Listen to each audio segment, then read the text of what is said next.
Tim Satgas Tanggap Darurat lakukan pembersihan abu vulkanik Gunung Sinabung. Unjuk rasa keluarga korban pembunuhan 2 wanita di Kota Medan.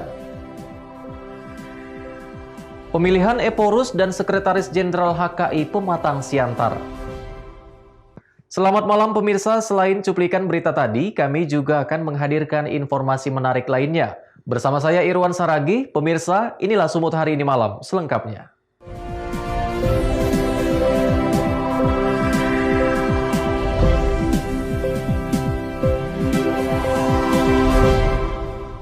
Kita ke informasi pertama, pemirsa. Tim Satuan Tugas Tanggap Darurat Penanganan Bencana Gunung Api Sinabung di Kabupaten Karo, Sumatera Utara mengerahkan 8 unit truk pemadam kebakaran dan truk water cannon untuk membersihkan sisa material abu vulkanik di 3 kecamatan yang terpapar abu vulkanik.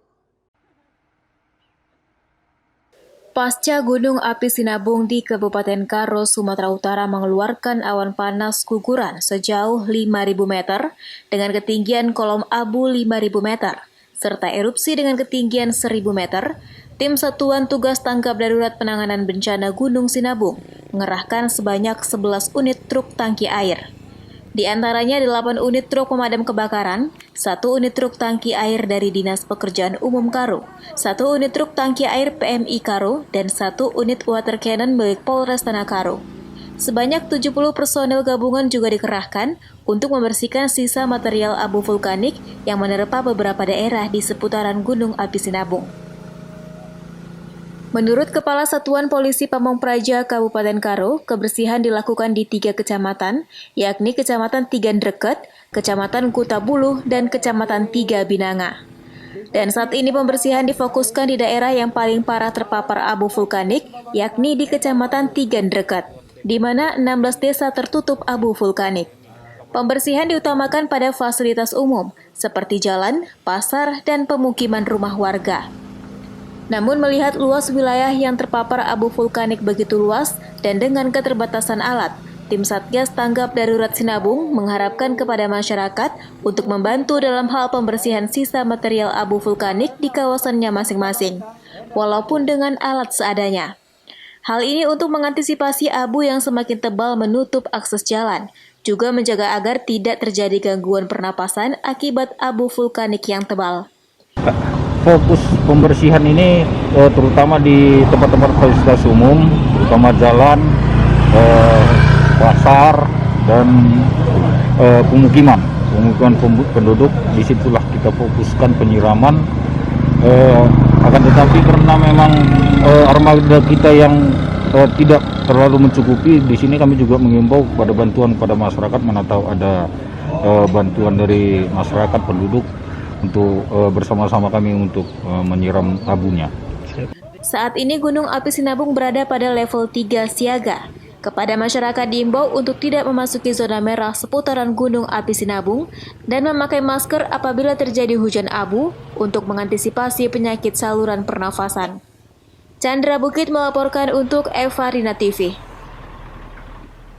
Sementara itu pemirsa, aktivitas Gunung Api Sinabung berada pada level 3 atau siaga. Masih tingginya aktivitas Sinabung dan Satgas Tanggap Darurat Sinabung memperpanjang masa tanggap darurat. Pasca awan panas guguran serta erupsi Gunung Api Sinabung di Kabupaten Karo, Sumatera Utara, Pusat Vulkanologi Mitigasi Bencana Geologi atau PVMBG terus memantau perkembangan Gunung Api Sinabung yang saat ini masih berstatus siaga level 3. Warga terus diimbau untuk tidak memasuki zona merah. Dengan masih tingginya aktivitas Sinabung dan Satgas Tanggap Darurat Gunung Api Sinabung terus melakukan perpanjangan tanggap darurat Sinabung yang akan direvisi setiap bulannya. Tanggap darurat kita perpanjang sampai dengan saat ini, kita perpanjang sampai dengan tanggal 30 Maret dan sudah dilaksanakan sejak tanggal 23 kemarin. Kemudian dengan kondisi Gunung Sinabung saat ini yang masih sangat tinggi, kemudian ada himbauan kita sendiri dari Satgas. Selalu kita melaksanakan himbauan kepada masyarakat agar tetap mematuhi aturan-aturan sudah dilaksanakan. Kita melaksanakan aturan diikuti oleh patroli dari seluruh unsur untuk menjaga agar masyarakat tidak memasuki zona merah kembali, baik itu yang melakukan kegiatan di perladangan maupun kegiatan lainnya. Terkhusus untuk bagi masyarakat Karo khususnya maupun dari warga di luar Karo untuk tidak memasuki kembali ke Danau Lokawar yang sampai saat ini bisa dikatakan dijadikan sebagai objek wisata, karena dengan potensi-potensi dan situasi seperti ini yang tidak bisa diprediksi, kita himbau sekali lagi, kita himbau untuk tidak memasuki kembali ke tempat wisata Danau Lokawar karena mengantisipasi terjadi hal-hal tidak diinginkan. Gunung api Sinabung masih berstatus siaga level 3, warga dihimbau untuk tidak memasuki zona merah Gunung api Sinabung. Selain itu, warga juga diimbau agar menggunakan masker dan pelindung mata apabila beraktivitas di luar ruangan. Chandra Bukit melaporkan untuk Evarina TV. Kita beralih ke informasi lainnya, pemirsa. Petugas gabungan kembali melakukan penertiban lapak pedagang kaki lima di kawasan Pasar Petisa pada Selasa sore. Saat penertiban, pedagang melakukan perlawanan adu mulut hingga terjadi keributan dengan petugas karena tidak terima barang dagangannya langsung diangkut oleh petugas. Lapak pedagang kaki lima di seputaran Pasar Petisah, Kota Medan kembali ditertibkan oleh puluhan petugas gabungan yang terdiri dari Satuan Polisi Pamong Praja, Puspika Kecamatan Medan Petisa, dan petugas kepolisian pada Selasa sore. Melihat kedatangan petugas, para pedagang kaki lima tersebut berusaha menyelamatkan barang dagangannya. Namun dengan cepat petugas langsung mengamankan lapak serta tenda dagangan milik mereka. Hal ini tentu sudah melanggar aturan daerah nomor 9 tahun 2009 tentang larangan berjualan di bahu jalan dan di atas parit yang kerap menyebabkan kemacetan. Namun dalam penertiban tersebut, petugas mendapat penolakan dari salah satu pedagang karena tidak terima barang dagangannya langsung diangkut petugas ke mobil truk milik Satpol PP. Aksi kejar-kejaran hingga kontak fisik tidak terhindarkan antar petugas dan pedagang hingga berujung ricuh. Sebelumnya pihak kecamatan sudah memberikan himbauan kepada para pedagang kaki lima tersebut perihal penertiban. Namun para pedagang masih saja melakukan aktivitas berjualan. Selain melanggar aturan daerah, penertiban ini dilakukan agar Kota Medan tertata dengan rapi dan bersih. Kegiatan kita hari ini, Bang, untuk penertiban PK5 yang lalu tanggal 22, dan kemarin kita sampaikan kita mengadakan posko yang telah kita tertibkan di Pasar Petisa, Bang, yang melanggar peraturan wali kota. Bang, tadi ada sempat perlawanan, Bang. Apa sebelumnya belum ada sosialisasi, Bang? Baik, sebelumnya kita sudah adakan sosialisasi dan kebetulan langsung kita tadi pagi untuk sosialisasi supaya jangan menggelar dagangannya di depan perparkiran dan di depan Pasar Petisa. Tapi kita himbau dengan santun, namun pihak dari pedagang PK5 tidak mengindahkan, Bang. Tapi Pak, yang tadi katanya ada pilih kasih, Pak, apa itu, Pak? Nah, jadi untuk pilih kasih, Bang, yang satu ini kan kita tertibkan yang di depan parkir dan kita tertibkan yang dekat PD Pasar. Cuman kan dari kita sampaikan bahwa yang di depan PD Pasar itu ada PT dari PT GCS, Bang, dari PD Pasar, Bang. Demikian. Usai dilakukan penertiban, petugas langsung membawa sejumlah barang pedagang kaki lima tersebut ke kantor Satpol PP Kota Medan. Penertiban ini akan dilakukan secara rutin guna menata wilayah dengan baik. Wahyu Pratama melaporkan untuk Evarina TV. Sumut hari ini masih akan kembali sesaat lagi, tetaplah bersama kami.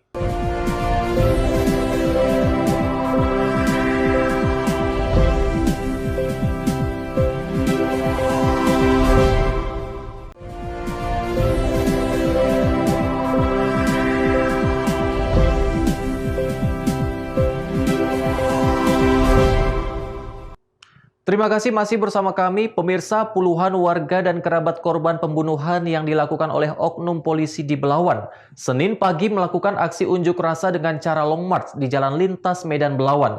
Keluarga korban pembunuhan meminta pelaku dihukum seberat mungkin. Puluhan warga dan kerabat korban pembunuhan yang dilakukan oleh oknum Polres Pelabuhan Belawan melakukan aksi unjuk rasa dengan cara long march di Jalan Lintas Medan Belawan, Sumatera Utara. Dengan membawa berbagai poster rasa kekesalan, warga dan kerabat korban pembunuhan meminta pihak kepolisian untuk menghukum pelaku seberat mungkin karena telah membunuh 2 orang wanita dan membuangnya di 2 tempat terpisah di kawasan Medan dan Serdang Bedagai. Aksi damai spontan yang dilakukan warga dan kerabat korban ini sempat mendapat pengawalan petugas kepolisian dan pihak kecamatan. Orang tua keluarga korban sempat jatuh pingsan saat melakukan aksi unjuk rasa. Salah satu kerabat korban mengatakan Aksi ini dilakukan untuk menuntut keadilan terhadap pihak kepolisian agar lebih transparan dalam penyelidikan kasus pembunuhan yang telah menewaskan 2 orang wanita. Wak, sedikit Wak, ini kita aksi apa ini Wak?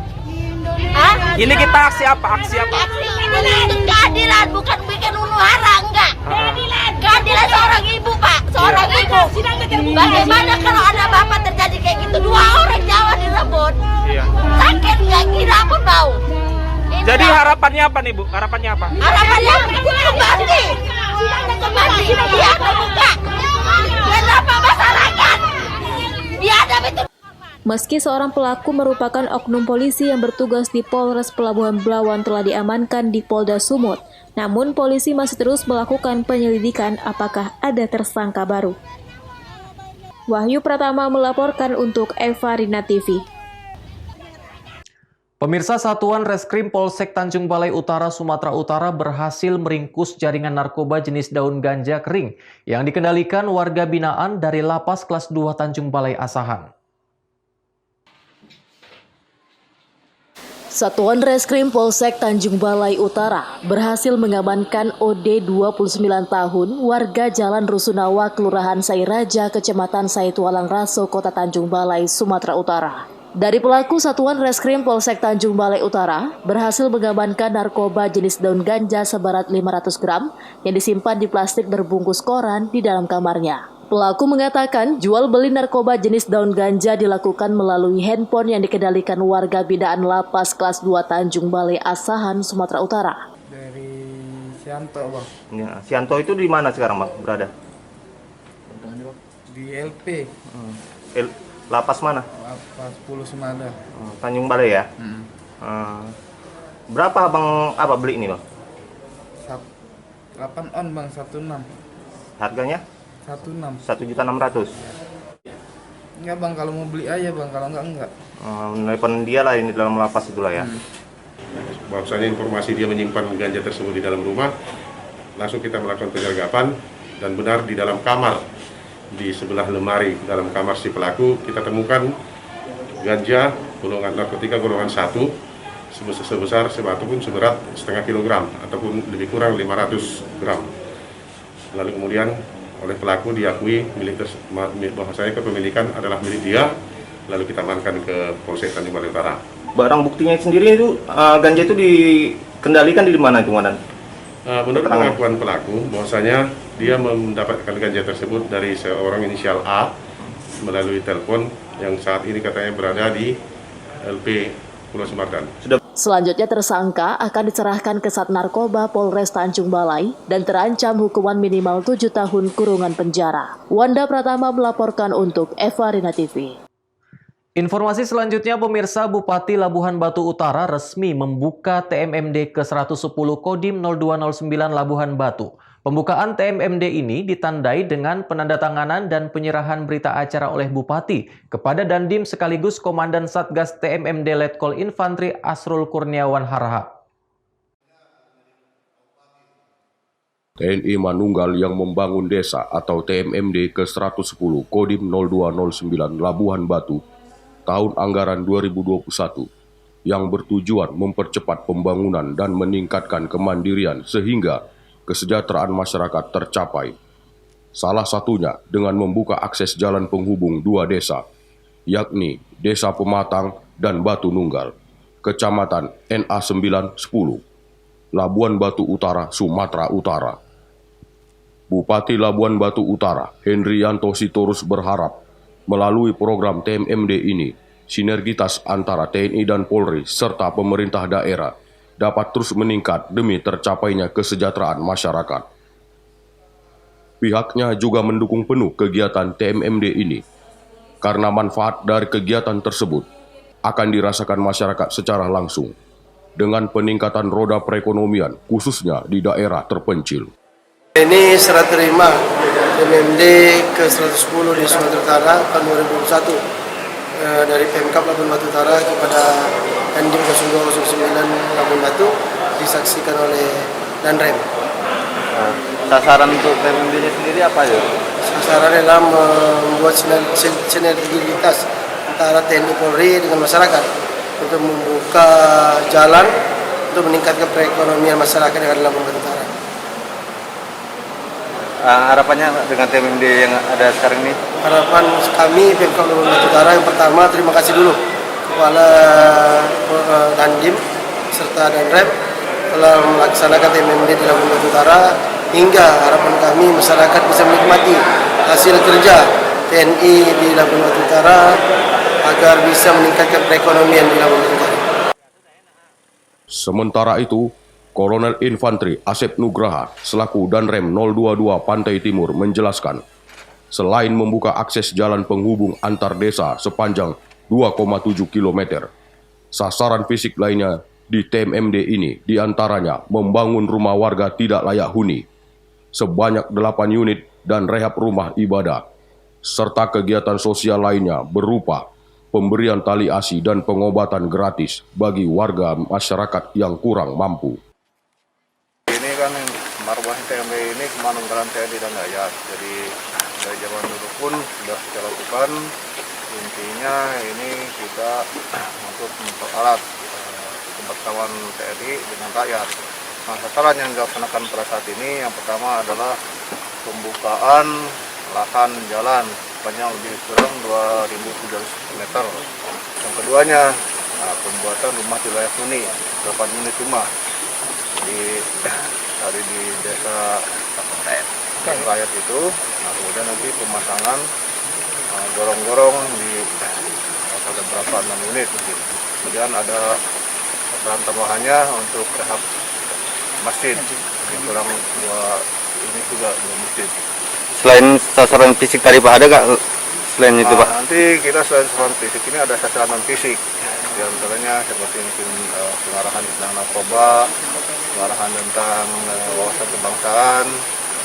Intinya kita nanti akan memberikan pencerahan kepada masyarakat, meskipun mungkin selama ini masyarakat sudah mengerti tentang wawasan kebangsaan, tentang narkoba, tapi tidak ada salahnya pada saat TMMD ini kita memberikan pencerahan lagi ke masyarakat, sehingga masyarakat yang mungkin tadinya mulai agak kurang diperjelas lah untuk masalah penjelasan narkoba ini atau penguasaan kebangsaan. Saya kira itu. Prajurit yang dilibatkan Pak? Kita melibatkan ini 150 orang, ada dari Polri sendiri, kemudian Batal 126, kemudian dari Angkatan Laut dan Angkatan Darat, termasuk dari kepolisian juga. Kegiatan TMMD yang melibatkan unsur Angkatan Udara, Angkatan Laut, dan Kepolisian, serta batalion, juga memiliki sasaran non-fisik yang meliputi mental ideologi dan wawasan kebangsaan bagi masyarakat. Ucok Sitorus melaporkan untuk Evarina TV.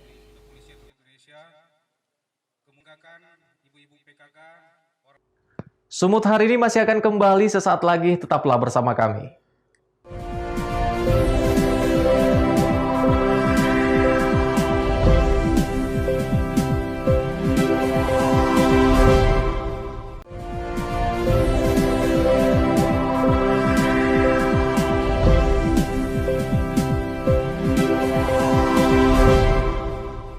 Terima kasih masih bersama kami pemirsa. Gereja Huria Kristen Indonesia menjadwalkan agenda Sinode Godang, pemilihan Eporus dan Sekretaris Jenderal HKI, Pareses, Majelis Pusat dan pemilihan pejabat Badan Pemeriksa Keuangan HKI pada tanggal 26 hingga 28 Maret 2021 mendatang. Hal ini disampaikan Eporus Huria Kristen Indonesia pada 2 Maret 2021 di gedung kantor pusat HKI Jalan Melanton Siregar, Kecamatan Siantar Marihat, Kota Pematang Siantar. Huria Kristen Indonesia menjadwalkan agenda Sinode Godang pemilihan pengurus periode 2020 hingga 2025. Adapun syarat umum untuk para calon antara lain sudah melayani sebagai pendeta paling sedikit 25 tahun, sudah pernah melayani dengan jabatan pareses, majelis pusat dan sekjen, tidak pernah dijatuhi skorsing dan harus memiliki rencana strategis. Bagi yang tidak memenuhi syarat akan dihapus dari calon. Pemilihan dilakukan dengan pola menjemput nasinurat atau pengundian langsung yang bertempat di Auditorium Raja Amin Purba Universitas Simalungun pada Maret mendatang. Agenda 5 tahunan ini akan dihadiri mencapai 600 orang dari perwakilan 14 daerah dengan mematuhi protokol kesehatan COVID-19 dan harus menjalani pemeriksaan kesehatan tes antigen. Para peserta dari seluruh Indonesia bahkan luar negeri juga harus mendaftarkan diri secara online guna menghindari terjadinya kerumunan. Sebanyak 25 orang tim terlebih dahulu melakukan seleksi administrasi kepada para calon Eporus dan Sekjen.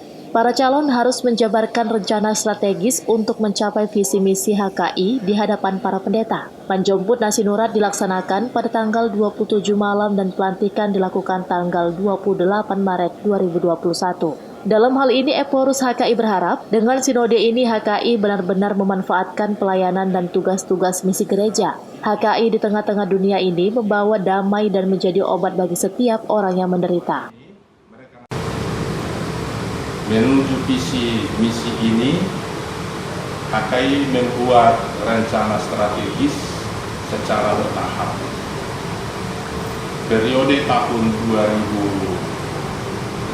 2015 sampai 2020 adalah tahapan peningkatan mutu.